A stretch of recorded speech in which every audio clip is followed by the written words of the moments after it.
Hello students, तुम्हाला काल PDF पाठवली आहे. त्याच्यामध्ये आता आपण cash transaction, credit transaction, no transaction आणि चौथा प्रकार पार्टली कॅश आणि पार्टली क्रेडिट ट्रान्झॅक्शन असं ओळखायचं आहे. ह्याच्यामुळे काय होईल, तुम्हाला वाक्य कशी येतात, ट्रान्झॅक्शन कसे असतात, बिझनेसमध्ये व्यवहार कसे घडतात हे तुम्हाला समजेल. त्यासाठी हा प्रकार घेतला आहे.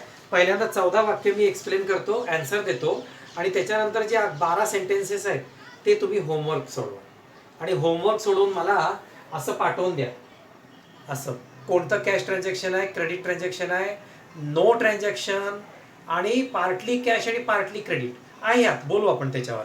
बरं, आता एकंदरीत बिझनेसमध्ये 80% ट्रान्झॅक्शन्स कॅश बेसिस असतात, रोखीचे असतात आणि फक्त 20% ट्रान्झॅक्शन्स क्रेडिट बेसिस असतात, उधारीचे असतात.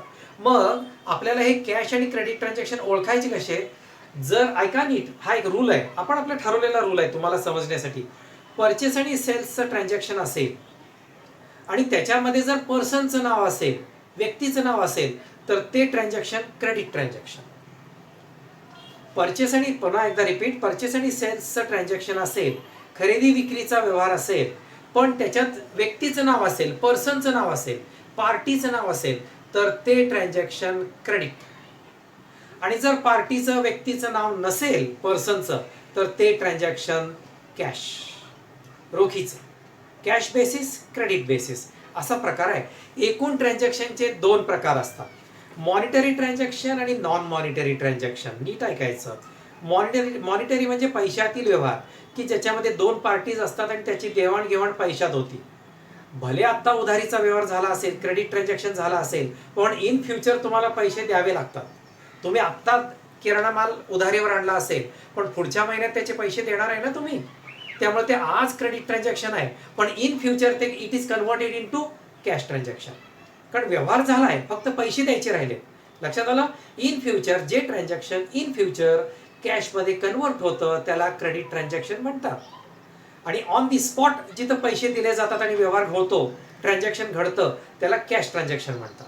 मी एक पुन्हा आजचं वाक्य रिपीट करतो, खूप महत्त्वाचं आहे आणि त्याच्यावर सगळी वाक्य तुम्हाला जमून जातील.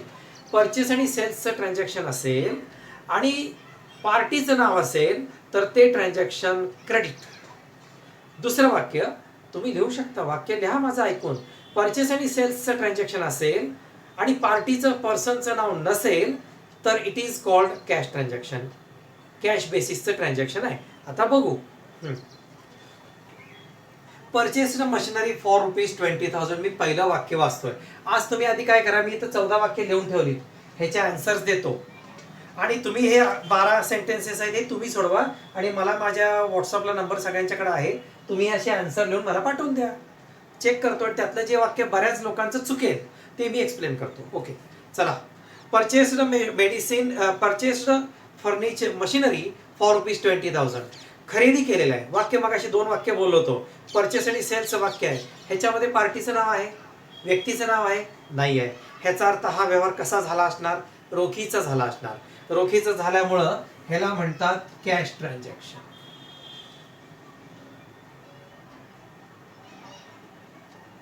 कॅश ट्रान्झॅक्शन झालं.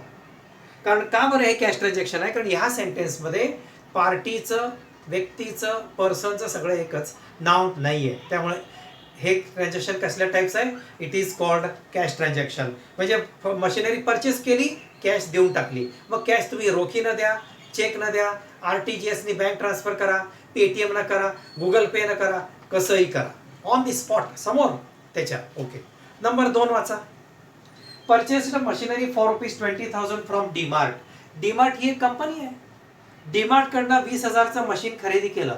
परचेस आणि सेल्सचा व्यवहार असेल आणि पार्टीचं नाव असेल, तर it is called credit transaction. Credit transaction म्हणजे काय? आत्ता तुम्ही मशीन परचेस केलंय, पैसे इन फ्युचर देणार आहे, कॅश इन फ्युचर देणार आहे, कसं पण द्या, तो आपला विषय नाही आहे. म्हणजे it is called credit transaction. Credit transaction झालं. कळालं का कॅश आणि का क्रेडिट? मुद्दाम सलग 2 वाक्य घेतलीत म्हणजे तुम्हाला प्रॅक्टिस कळेल. हे कॅश ट्रान्झॅक्शन का? Parties name is not given. आणि दुसरं क्रेडिट ट्रान्झॅक्शन का? Parties name is given, persons name is given. Okay, 3 number येते का बघा तुम्हाला, 2 मिनिटं विचार करून. Sold computer for ₹10,000. सोल्ड आणि परचेसच्या व्यवहारात पार्टीचं नाव इथं नाही आहे. ह्याचा अर्थ हा व्यवहार कॅश बेसिस आहे. म्हणजे वस्तू विकल्या, कॉम्प्युटर विकलं, ₹10,000 आले. हा, मग आता हे कॅश ट्रान्झॅक्शन.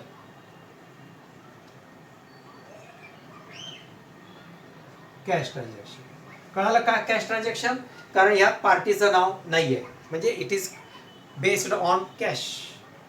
आता ओळखा बघू चौथं, ते स्पेलिंग चुकलं चौथ्याचं. Sold computer for ₹10,000 to Ganesh. हे प्रॅक्टिसला वाक्य घेतले, तुम्ही लगेच म्हणू नका वरती 10 इथंही 10, पण आता इथं गणेश हे स्पेलिंग चुकलंय, चौथ्याचं सोल्ड पाहिजे. गणेशला कॉम्प्युटर विकलं. विक्रीच्या व्यवहारात पार्टीचं नाव असेल, विक्रीच्या आणि परचेसच्या आणि सेल्सच्या कुठल्या पण व्यवहारात पार्टीचं नाव असेल तर क्रेडिट बेसिस. मग गणेशला कम्प्युटर विकले, क्रेडिट बेसिस, क्रेडिट ट्रान्झॅक्शन. म्हणजे गणेशकडनं आपल्याला पैसे कधी येणार? नंतर येणार, फ्युचरमध्ये येणार, 10 दिवसांनी, 8 दिवसांनी, तुम्ही जी मुदत घातली असेल त्या. Number 5, purchased a building for ₹1,00,000 from Kumar builders. Kumar बिल्डर्सकडनं 1,00,000ला इमारत खरेदी केली. काल्पनिक गणित आहे, 1,00,000ला काही इमारत बिल्डिंग येत नाही, बिल्डिंग. मग परचेस्ड आहे पण कुमार बिल्डर्स आहे. कुमार बिल्डर्स हे पार्टीचं नाव आहे, म्हणजे हा व्यवहार क्रेडिट ट्रान्झॅक्शन आहे. बिल्डिंग 1,00,000ला कुमार बिल्डर्सकडनं खरेदी केली, म्हणजे पार्टीचं नाव असल्यामुळे हे क्रेडिट ट्रान्झॅक्शन आहे. तुम्हाला यातनं आणखीन काय वाक्य होईल? अशाच टाईपची गणित तुम्हाला नंतर प्रॉब्लेममध्ये येणार आहे, जेव्हा जर्नल नावाचा टॉपिक सुरू होईल त्यावेळेला येणार आहे. त्यामुळे आत्ता तुमची तयारी होईल, वाक्यरचना कशी असते हे कळायला लागेल तुम्हाला. मग आता परचेस्ड बिल्डिंग हे क्रेडिट ट्रान्झॅक्शन आहे फ्रॉम कुमार बिल्डर्स, पार्टीचं नाव आहे. नंबर 6 येईल का बघा? Purchased building for ₹1,00,000 paid by cheque और पेड बाय आरटीजीएस. आरटीजीएस म्हणजे बँक ट्रान्सफर. आपण तो फॉर्म भरून दिला की आरटीजीएस न बँकेत पैसे ट्रान्सफर होतात, चेक द्यायचा प्रश्नच नाही. दोन्ही आहे. आपण 1,00,000ची बिल्डिंग परचेस केली, खरेदी केली आणि लगेच चेक दिला, किंवा तुमच्यासाठी दिले मी, चेक दिला किंवा आरटीजीएसने ट्रान्सफर केलं. मग पैसे दिले ना लगेच, चेक दिला काय आणि आरटीजीएसने बँकेत केला, आरटीजीएस केला, त्याच्या खात्याला पैसे ट्रान्सफर होतात एक अर्ध्या तासात. हा, म्हणजे हे कॅश ट्रान्झॅक्शन आहे, कारण लगेच चेक दिला किंवा आरटीजीएसने ट्रान्सफर केलं ना, कॅश ट्रान्झॅक्शन. कॅश ट्रान्झॅक्शन आहे. आता मात्र इथनं जरा वाक्य वेगळी आहेत, जरा लक्ष द्या. सॅलरी पेड ₹5,000, पगार 5,000 दिलाय. हे काय परचेस आणि सेल्सचं ट्रान्झॅक्शन नाहीये. आणि असल्या वाक्यामध्ये सॅलरीच्या, वेजेसच्या, प्रिंटिंग अँड स्टेशनरीच्या कुठल्याही वाक्यामध्ये जरी एखाद्या व्यक्तीचं नाव असलं तरी ते धरायचंच नाही. क्रेडिट ट्रान्झॅक्शन आणि कॅश ट्रान्झॅक्शन कधी विचारात घ्यायचं? जर ते ट्रान्झॅक्शन परचेस आणि सेल्सचं असेल तर, परचेस आणि सेल्सचं असेल तर विचार करायचं पार्टीचं नाव आहे का नाही. आता इथं काय विषय नाहीये. सॅलरी ₹5,000 दिली, कॅश ट्रान्झॅक्शन. लिहा 5 नंबर आहे. किती नंबर आहे? 7, कॅश ट्रान्झॅक्शन. आता 8, number 8, salary paid ₹5,000 to Salman Khan. Salman खानला 5,000 सॅलरी दिली. इथं तुमचं सलमान खानचं काही संबंध नाही. हे ट्रान्झॅक्शन परचेस आणि सेल्सचं आहे का? हे ट्रान्झॅक्शन परचेस आणि सेल्सचं आहे का? नाही. मग कॅश ट्रान्झॅक्शन आहे. आणि पगारासारखी गोष्ट उधारीवर नसतेच. काम केलंय पैसे द्या म्हणणार तो, नोकरी केली आहे पैसे द्या महिन्याचे, म्हणजे हे कॅश ट्रान्झॅक्शन आहे. कॅश ट्रान्झॅक्शन मध्ये घ्या cash transaction. 9 number, paid rent ₹10,000, भाडं 10,000 दिलं. तुम्ही परचेस आणि सेल असेल तरच क्रेडिट आहे का कॅश आहे विचार करत जावा, otherwise all transactions are on cash basis. फक्त परचेस आणि सेल्स असेल तरच करा. आता इथं बघा, भाडं किती दिलं? ₹10,000 दिलं. 10,000 भाडं कशात देतात? तो कॅशमध्ये देतात. मग it is a cash transaction. Cash हे रोखीचा व्यवहार आहे. कॅश म्हणजे रोखीचा, क्रेडिट म्हणजे उधारीचा. एकदा मराठीत सांगितलं की मला बाकी वेळा इंग्लिश भाषाच असू दे. हां, आणि अकाउंटन्सी हा विषय इंग्लिशमधनंच चांगला कळतो, हे एक डोक्यात ठेवा. तुम्हाला अकाउंटन्सीचं मराठीचं पण पुस्तक मिळतंय कुठेतरी, GDCA म्हणून एक कोर्स आहे, त्याच्यात असतंय त्या इंग्लिश मराठीमध्ये. ठेवून टाकाल 10 मिनिटात पुस्तक खाली, 2 मिनिटात. नाही बाबा आम्हाला काही कळत नाही, भाषा इतकी अवघड असते त्या मराठीमधनं त्याची, इंग्लिशमधनं एकदा मराठी अर्थ सांगितलं की कळतंय. ओके, आता 10 ओळखा. मी मगाशी सांगितलं पेड रेट ₹10,000 टू मिस्टर घरे. घरे हा खरेदी विक्रीचा व्यवहार आहे का? परचेस आणि सेल्सचं ट्रान्झॅक्शन आहे का हे? मग क्रेडिट ट्रान्झॅक्शनचा विचार का करताय? क्रेडिट ट्रान्झॅक्शनचा इथं संबंधच नाही. त्यामुळे काय होणार? Cash transaction. Cash.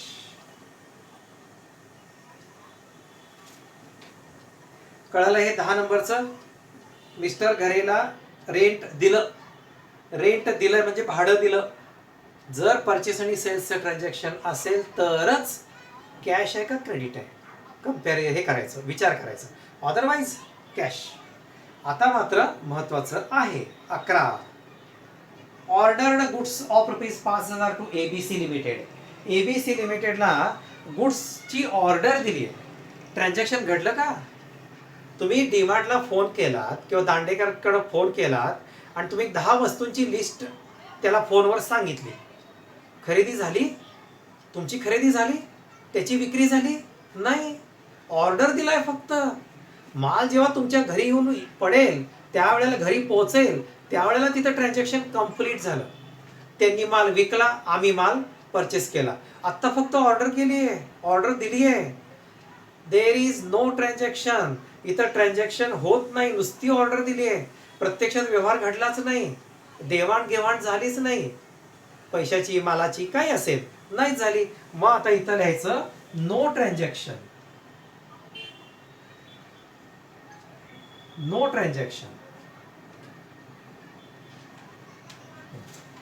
No transaction, व्यवहार घडलाच नाही. हे एक कॉमन नॉर्मल सेंटेन्स आहे. ऑर्डर दिली म्हणजे एक लक्षात घ्या, ऑर्डर दिली किंवा मिळाली. आता तुमचं दुकान असेल तर मिळणार ना, आणि तुम्ही डीमार्टमध्ये ऑर्डर देणार. मिळाली किंवा दिली असेल तर ते ट्रान्झॅक्शन घडत नाही. ट्रान्झॅक्शनमध्ये खरेदी विक्री पाहिजे, पैशाची देवाणघेवाण पाहिजे, paid or received. Cash paid or received किंवा परचेस आणि सेल असं काहीतरी घडलं पाहिजे तर ते ट्रान्झॅक्शन होतं. ट्रान्झॅक्शन म्हणजे व्यवहार, बिझनेस ट्रान्झॅक्शन. ओके, 12 नंबर वाचा तुम्ही. 12. Appointed Shahrukh Khan as accountant for monthly salary of ₹1,000. Shahrukh खानला महिन्याला 1,000 पगारावर नेमणूक केली. त्याला आत्ता अपॉइंटमेंट लेटर दिलंय. अजून त्याला पगार दिलाय का? त्यानं आपल्या दुकानात येऊन सर्व्हिस दिली आहे का? सर्व्हिस दिली आहे का? नाही, नुसतं अपॉइंटमेंट लेटर दिलंय. आता कोणाला तरी एखाद्या कंपनीमध्ये इंटरव्ह्यू झाल्यानंतर अपॉइंटमेंट लेटर दिलं की त्याला काय नोकरी लागली म्हणतात? व्यवहार झाला म्हणतात? नाही. त्यांनी 1 महिना काम करायला पाहिजे, त्याला पगार मिळायला पाहिजे, मग तिथं ट्रान्झॅक्शन येणार. ट्रान्झॅक्शन येणार.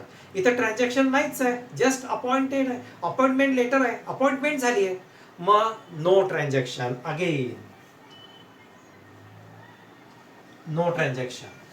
आता पुढचं 13. हे चांगलं आहे. Received free sample ₹500. ₹500 रिसिव्ड म्हणजे गुड्स. आपल्याला फुकट गुड्स मिळाल्या. फुकट मिळाल्या तो ₹500 किमतीच्या फुकट गुड्स मिळाल्यात. हो, ₹500 किमतीच्या फुकट मिळाल्यात. पण तू त्याच्या बदल्यात काय दिलास? काय वस्तू घेतलात आणि बसलास? हे म्हणजे इथंही नो ट्रान्झॅक्शन. फ्री सॅम्पलमध्ये जर काही माल मिळाला असेल, गुड्स मिळाले असतील, गुड्स मीन्स आर्टिकल, कमॉडिटीज, हे डेफिनेशनमध्ये बोललोय, तर मिळाले असतील फुकट, तुम्ही ₹500 दिले का त्याला? द्यायला गेला, तो म्हणला नाही नाही नाही फ्री आहे, ठेवून घ्या तुमच्याकडंच.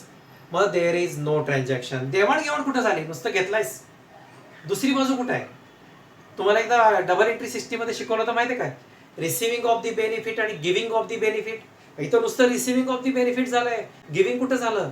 त्यामुळे देअर इज नो ट्रान्झॅक्शन. हे बिझनेस ट्रान्झॅक्शन होऊ शकत नाही. आणि लास्ट 14, जरासं तुमचे कन्फ्युजन होईल. Sold furniture for ₹1,000 to Ramakant.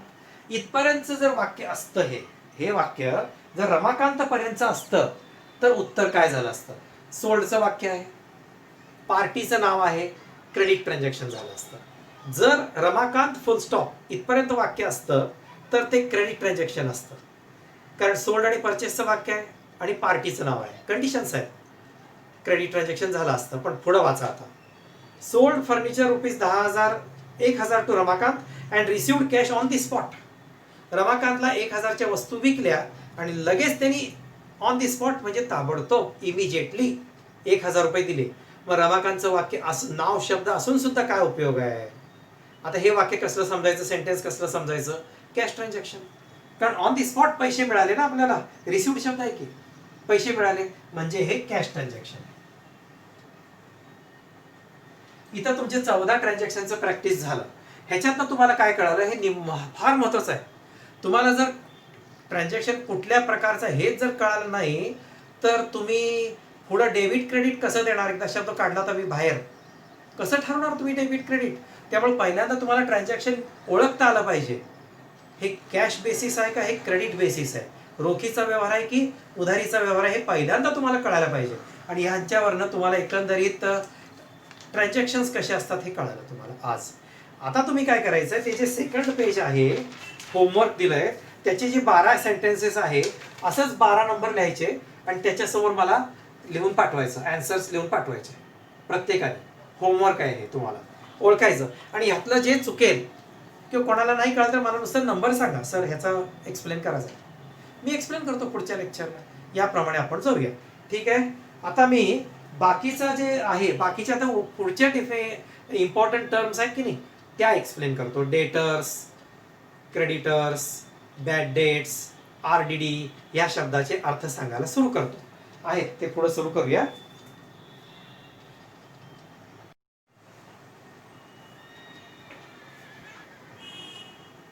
आता आपण 9 नंबर बघा, इम्पॉर्टंट टर्म्स 9. डेटर्स 10, क्रेडिटर्स 11, एकदम 13, सांगेन मी का असं, 14, ते मधले काय ड्रॉप केले ते 2 मिनिटांनी कळेल तुम्हाला, लक्ष द्या. डेटर्स म्हणजे काय? डेटर्स म्हणजे ज्या कस्टमरना आपण क्रेडिट सेल्स केलेले असतात, कळते भाषा? ज्या कस्टमर ग्राहक ना उधारीवर माल विकलेला असतो, क्रेडिट सेल्स केलेले असतात, त्यांच्याकडनं जी अमाऊंट आपल्याला येणं असती त्याला डेटर्स असं म्हणतात. त्याला सन्ड्री डेटर्स असं पण म्हणतात. सन्ड्री डेटर्स कधी भाषा वापरतात? 100 कस्टमर आहेत तुमचे उधारीचे, क्रेडिट बेसिसचे, त्यांच्याकडनं थोडी थोडी रक्कम येणार आहे आणि त्या सगळ्यांची टोटल केली की त्याला सन्ड्री डेटर्स असं म्हणतात. मग डेटर्स म्हणजे काय? डेटर्स म्हणजे the person from whom the amount is receivable to us. आपल्याला ज्या व्यक्तीकडनं पैसे येणं असतात त्या व्यक्तीला डेटर्स असं म्हणतात. आता डेटर्सचे 3 प्रकार असतात, फळ्यावर लक्ष. एक गुड डेटर्स, एक बॅड डेटर्स आणि तिसरे RDD. सांगतो अर्थ काय ते, मध्ये का गॅप घेतला ना 11 आणि 12 ते आता कळतंय. डेटर्स म्हणजे कस्टमर हो, डोक्यामध्ये कस्टमर ठेवा. डेटर्स म्हणजे आपले ग्राहक. कस्टमर्सचे 3 प्रकार असतात. एक गुड डेटर्स म्हणजे काय? ज्यांनी उधारीवर माल आपल्याकडनं परचेस केलेला आहे, ज्यांना आपण क्रेडिट सेल्स केलेले आहेत, भाषा कळती का बघा, क्रेडिट सेल्स उधारीवर विक्री केलेली आहे, त्यांच्याकडनं सगळी रक्कम वसूल होणार आहे याची तुला खात्री आहे. वसूल होणार किंवा वसूल झालेत, इट इज कॉल्ड, त्यांना म्हणतात गुड डेटर्स. हाच कस्टमर चांगला आहे, वेळेवर पैसे आणून देतो बघ, म्हणजे उधारीवर माल नेतो पण ज्या दिवशी तारीख सांगतो त्या दिवशी पैसे देतो, म्हणजे काय झालं? गुड डेटर्स आहे, चांगले कस्टमर झाले, गुड डेटर्स. जो ठरलेल्या तारखेला पेमेंट करतो, पैसे देतो, त्याला गुड डेटर्स म्हणतात. बॅड डेटर्स म्हणजे काय? असा कस्टमर की ज्याने आपले पैसे बुडवलेत, बॅड डेट्स म्हणतात त्याला, बॅड डेट्स. बॅड डेट्स म्हणजे अशी रक्कम की जी त्याच्याकडनं आता इररिकव्हरेबल आहे. रिकव्हरेबल म्हणजे वसूल होणारी, इररिकव्हरेबल म्हणजे वसूल न होणारी, नॉट रिकवर्ड म्हणा, नॉट रिकव्हरेबल म्हणा तरी चालतंय. गुड डेटर्स म्हणजे ज्याच्याकडनं आपली रिकव्हरी होणार आहे, पैसे वसूल होणार आहेत. बॅड डेटर्स म्हणजे कोण? असा डेटर्स की ज्याच्याकडनं वसूल होणार नाहीये, आपल्याला बुडवून पळून गेला, आपले पैसे बुडवून पळून गेला, त्याला म्हणतात बॅड डेटर्स. जरा बॅड डेट्स बघा. डेट्स विच आर, डेट्स म्हणजे येणं, DBTS, debts which are irrecoverable are called bad debts. Irrecoverable म्हणजे काय? वसूल न होणारे, असं येणं की जे वसूल होणार नाही. बॅड डेट्सला दुसरा एक शब्द आहे, बुडीत येणे. ह्याला खरं बॅड डेटर्स म्हटलं मी. बॅड डेट्स म्हणजे बुडीत येणे, की जे येणं तुमचं बुडलेलं आहे. डेटर्सला दुसरी पण एक व्याख्या आहे ह्याला, बॅड डेट्सला. असू दे, एवढं कळालं की बस. हे बघा, गुड डेटर्स म्हणजे ज्यांच्याकडनं रिकव्हरी होणार आहे. बॅड डेटर्स, बॅड डेट्स किंवा बॅड डेटर्स म्हणजे काय, इरिकव्हरेबल डेट्स, म्हणजे त्याच्याकडनं पैसे वसूल होणार नाहीत. हे सगळं बिझनेसमध्ये घडतं. जिथं उधारीचे व्यवहार येतात, क्रेडिट ट्रान्झॅक्शन्स असतात, तिथं हे घडतं. बिझनेस ज्यांचा असेल त्यांना लगेच कळेल, बिझनेस ज्यांचा आहे त्यांना. आणि आरडीडी म्हणजे काय, आरडीडीचा तिथं आहे reserve 12 number, reserve for doubtful debts. असे काही डेटर्स असतात, असे काही कस्टमर असतात की ज्यांच्याबद्दल तुम्हाला डाऊट आहे. काय एखाद्या वेळेस वसूल होईल किंवा बॅड डेट्स होतील. मग एखाद्या वेळेस ते गुड डेटर्स बनतील किंवा बॅड डेटर्स बनतील. म्हणजे गुड आणि बॅडचे मधले, गुड आणि बॅडच्या मधले, म्हणजे त्यांच्याबद्दल तुम्हाला डाऊट आहे, शंका आहे, वसुली होईल अगर नाही होणार, त्याला म्हणतात रिझर्व्ह फॉर डाऊटफुल डेट्स. आरडीडीचा मराठी अर्थ सांगू का, RDD reserve for doubtful debts, पैसे बुडण्याची शक्यता. पैसे बुडण्याची शक्यता, आरडीडी म्हणजे बुडले नाही, वसुली नाही झाले, मग पैसे बुडण्याची शक्यता, असं दुकानदाराला डाऊट येतोय, शंका आहे. बर, आता मी काय सांगितलं, गुड डेटर्स सांगितलं, बॅड डेट्स पण सांगून टाकलं, बॅड डेटर्स म्हणा आणि आरडीडी रिझर्व्ह फॉर डाऊटफुल डेट्स. आता त्याची प्रॉपर डेफिनेशन काय, जे पैसे बुडणार असतील, बुडतील असं दुकानदाराला वाटतंय, घडलेलं नाही, जे पैसे बुडतील असं दुकानदाराला वाटतंय, त्यासाठी तुम्हाला जो प्रॉफिट होत असतो त्यातनं थोडी रक्कम बाजूला काढून ठेवणे. Kept aside from profit. वाचा, the amount kept aside out of profit to cover future bad debts. जे पैसे तुम्हाला फ्युचरमध्ये बुडतील असं वाटतंय त्यासाठी प्रॉफिटमधनं थोडी रक्कम केप्ट असाइड, बाजूला काढून ठेवणे. एक महत्वाचा शब्द सांगू का यातला, to cover future bad debts. जे फ्युचरमध्ये पैसे बुडतील असं वाटतंय, बॅड डेट्स म्हणजे पैसे बुडणे, त्यासाठी आत्ताच प्रॉफिटमधनं थोडी रक्कम बाजूला काढून ठेवणे, ह्याला म्हणतात आरडीडी, short form, reserve for doubtful debts. आणि दुसरं एक नाव आहे त्याला, प्रोव्हिजन फॉर बॅड डेट्स. पण आरडीडी हे फेमस नाव आहे, आरडीडी, पैसे बुडण्याची शक्यता. कळालं आरडीडीचा अर्थ? परत एकदा, प्रॉफिट मधून थोडी रक्कम, जी रक्कम फ्युचरमध्ये बुडण्याची शक्यता आहे ती रक्कम प्रॉफिट मधनं बाजूला काढून ठेवणे. आता तुम्हाला 40,000 प्रॉफिट झाला असेल, 40,000 प्रॉफिट झाला असेल तर त्यातले 2,000 बाजूला काढून ठेवा. कारण का, जे पैसे बुडण्याची शक्यता आहे त्यासाठी केलेली तरतूद, तरतूद शब्द कुठनं आणला, प्रोव्हिजन शब्द आहे की, रिझर्व्ह शब्द आहे की, राखून ठेवणे, राखून ठेवणे, तरतूद करणे, असा अर्थ आहे. म्हणजे मी डेटर्स मध्ये 3 शब्द बाहेर काढले, गुड डेटर्स, बॅड डेटर्स म्हणजे बॅड डेट्स आणि आरडीडी. म्हणून हे मधला 2 नंबर मी स्किप केलं, 11 आणि 12. कळालं आता हे सगळे? हा, आता क्रेडिटर्स बघू. आता डेटर्सचे उलट आहे हो क्रेडिटर्स. व्याख्या बघा, the person to whom we have to pay something. ज्या व्यक्तीला आपण काही देणं लागतो त्याला क्रेडिटर्स असं म्हणतात. हा क्रेडिटर्स कसा निर्माण झाला, समजा आपण क्रेडिट परचेस केले, अर्थ कळतो का, क्रेडिट परचेस. क्रेडिट परचेस म्हणजे रोख खरेदी, उधार खरेदी केली, उधार खरेदी केली आणि त्या कोणाकडनं खरेदी केली, फळ्यावर मग काय लिहितोय, सप्लायर. सप्लायर म्हणजे काय, ज्याने आपल्याला ज्याच्याकडनं आपण परचेस केलं ती पार्टी, सप्लायर. आता साखर कारखाने ऊस कोणाकडनं खरेदी करतात, फार्मर्सकडनं, शेतकऱ्याकडनं. मग सप्लायर कोण झाला, फार्मर्स झाला. मग ऊसाचं बिल कारखानदार, कारखाने ज्यांचे आहेत ते कोणाला देतात, क्रेडिटर्स. म्हणजे कारखान्याच्या दृष्टीने फार्मर्स हे काय झाले, शेतकरी काय झाले, क्रेडिटर्स झाले. भाषा कळाली? आता इचलकरंजीला सूत गिरण्या आहेत, त्याला कापूस लागतो, मग कापूस कोण सप्लाय करतं, शेतकरी करतात, शेतात पिकतं कापूस, मग शेतकरी सप्लाय करतात, मग शेतकरी हे सप्लायर झाले, म्हणजेच ते क्रेडिटर्स झाले. कारण त्या सूतगिरणीवाल्यांनी त्यांच्याकडनं कापूस क्रेडिट परचेस केलेले असतात, उधारीवर खरेदी केलेले असतात आणि त्यांना सांगतात 1 महिन्याने तुम्हाला त्याचे पैसे देतो. आता साखर कारखाने सुद्धा ऊस आधी घेतात आणि वर्षभर हप्ते देत बसतात. पुढच्या वर्षाचा ऊस घ्यायला आला तरी मागचे हप्ते चालूच असतात, माहित असेल काही लोकांना. म्हणजे कारखान्याच्या दृष्टीने शेतकरी हे काय झाले, क्रेडिटर्स झाले, सप्लायर झाले. बरं, हे भाषा उदाहरण कळालं. बरं, क्रेडिटर्स म्हणजे काय?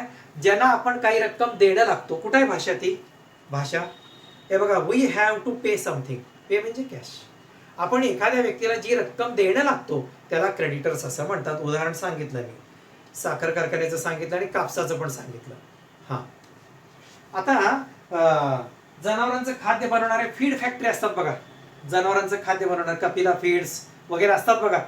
जनावरांचं खाद्य, जनावरांना काय लागतं खाद्यासाठी? कच्चा माल, मका लागतो, मका. आणि काही प्रमाणात औषधं लागतात कॅल्शियम वगैरेसाठी. मग हे सप्लाय, औषधं सप्लाय करणाऱ्या औषधाच्या कंपन्या असतात. मका कोण देत आहे ह्याच्यासाठी?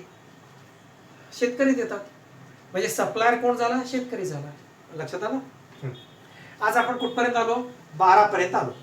आता 13, सॉल्व्हंट. एका शब्दात सांगून टाकतो. सॉल्व्हंट म्हणजे सधन. ज्या बिझनेसची पोझिशन साऊंड आहे, साऊंड पोझिशन, त्याला सॉल्व्हंट असं म्हणतात. बिझनेस पण सॉल्व्हंट, त्याचा मालक पण solvent. Solvent means good position, business in good position. हा, म्हणजे सॉल्व्हंट कधी म्हणायचं? When assets are more than liabilities. More than चिन्ह 10वीला शिकला असाल की, लेस दॅन, मोर दॅन. उदाहरण देऊन सांगतो की तुम्हाला. समजा आपल्या ॲसेट्स आहेत सगळ्या मिळून. ॲसेट्स म्हणजे मालमत्ता. ॲसेट्स आहेत 1,40,000च्या. ॲसेट्स म्हणजे building, machinery, furniture, investment, bank balance, cash, सगळे मिळून 1,40,000 रुपये आहेत आपल्याकडे आता. आणि आपलं लायबिलिटीज म्हणजे देणी. लायबिलिटीज किती आहेत? फक्त 70,000 आहे. मग चांगली की पोझिशन. ॲसेट्स पेक्षा लायबिलिटीज निम्मे आहेत. म्हणजे ह्याला म्हणायचं त्याचा बिझनेस सॉल्व्हंट आहे. तो मालक सुद्धा सॉल्व्हंट आहे, गुड पोझिशन मध्ये. म्हणजे बिझनेस इन डबघाईला जाणार नाही, बंद पडणार नाही, असा त्याचा अर्थ आहे.